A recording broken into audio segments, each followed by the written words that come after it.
अस्सलाम वालेकुम नाज़रीन, आप देख रहे हैं न्यूज़ 24/7 उर्दू और मैं हूं आदिल अजीज़ खान ज़ादा।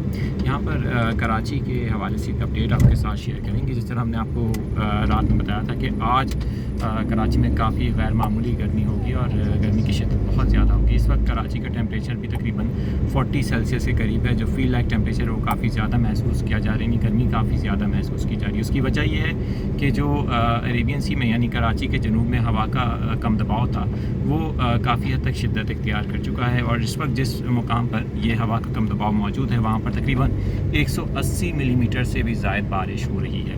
आपको ये भी बता दूं कि इस हवा के कम दबाव से पाकिस्तान की जो साहिली पट्टी है, कोस्टल बेल्ट, हमारी कराची की जो साहिली पट्टी है या बलूचिस्तान की जो साहिली पट्टी है उसको फ़िलहाल कोई ख़तरा नहीं है, क्योंकि इसका जो ट्रैक है वो हमारे एरिया से काफ़ी दूर है और ये टूवर्ड्स ओमान की तरफ मूव करेगा और सेंट्रल ऑफ द अरेबियन सी के अंदर ही ये ख़त्म हो जाएगा।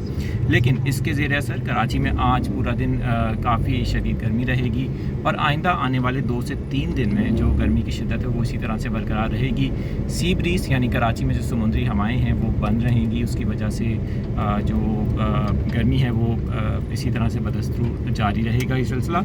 और साथ साथ आपको ये भी बता दूँ कि कराची के करीब आज यानी कराची के जो मज़ाफ़ाती इलाके हैं वहाँ पर कुछ हल्की या दरमियाने दर्जे की बारिश का भी इम्कान है, क्योंकि कुछ थंडर स्टॉर्म सेल एक्टिविटीज़ हो सकती हैं जिसकी वजह से कराची में आज दोपहर के बाद बारिश के कुछ इम्कानात लग रहे हैं। लेकिन इसका इन्हिसार जिस तरह मैंने आपको रात में भी बताया था कि लोकल एक्टिविटीज़ पर है और अगर चमक के अच्छे बादल बनते हैं तो कराची के करीब कुछ इलाकों में हमें दोपहर के बाद बारिश देखने को मिलेगी। इस हवाले से जो लेटेस्ट अपडेट्स होंगी वो भी आपको उनसे आगाह करते रहेंगे।